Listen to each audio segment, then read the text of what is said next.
आकाशवाणी नागपूर. समृद्धी शनिवारी आपल्याला ठळक बातम्या देत आहे. वाशिम जिल्ह्यातील रिसोड मालेगाव विधानसभा मतदारसंघातील युवक काँग्रेसचे प्रदेश सचिव सचिन तुकाराम इप्पर यांच्या नेतृत्वाखाली सुमारे 600 कार्यकर्त्यांनी भारतीय जनता पक्षात जाहीर प्रवेश केला. राज्याचे महसूल मंत्री तथा नागपूर आणि अमरावती जिल्ह्याचे पालकमंत्री चंद्रशेखर बावनकुळे यांच्या उपस्थितीत हा पक्षप्रवेश सोहळा पार पडला. यावेळी बोलताना बावनकुळे यांनी सचिन इप्पर यांच्या सामाजिक आणि संघटनात्मक कार्याचे कौतुक केले.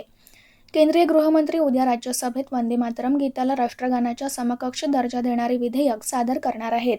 या कायद्याअंतर्गत राष्ट्रीय ध्वज आणि संविधानाचा अपमान तसंच राष्ट्रगानात अडथळा आणणे हा दंडनीय गुन्हा असेल.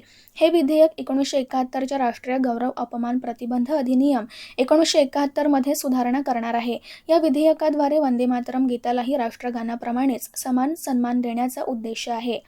सराफा बाजारात सोने आणि चांदीच्या दरात सलग दुसऱ्या आठवड्यात घसरण झाली आहे. अमेरिकन डॉलर मजबूत होणं, ट्रेझरी रोख्यांच्या उत्पन्नात वाढ आणि पश्चिम आशियातील संघर्ष तीव्र झाल्यास अमेरिकेचे फेडरल रिझर्व्ह व्याजदरांबाबत कठोर भूमिका कायम ठेवेल. या अपेक्षेमुळे गुंतवणूकदारांच्या भावना प्रभावित झाल्या. अमरावती येथील सुपर स्पेशालिटी रुग्णालयात उपलब्ध मनुष्यबळाचा प्रभावी वापर करून रुग्णांना दर्जेदार आरोग्य सेवा देण्यासाठी नियोजन आणि समन्वय वाढवण्याची आवश्यकता असल्याचं आमदार सुलभाताई खोडके यांनी म्हटले आहे. रुग्णालयातील आरोग्य सुविधा, स्वच्छता, व्यवस्था तसंच देखभाल दुरुस्तीच्या कामांचा आढावा घेताना त्या बोलत होत्या. आज नागपूर येथे कमाल तापमान 31.6 डिग्री सेल्सिअस तर किमान तापमान 23.4 डिग्री सेल्सिअस नोंदवण्यात आलं.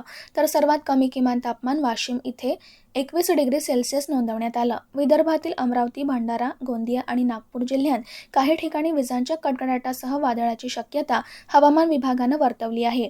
याबरोबरच ठळक बातमीपत्र संपलं. यापुढील ठळक बातमीपत्र उद्या सकाळी 10:58 प्रसारित होईल. नमस्कार.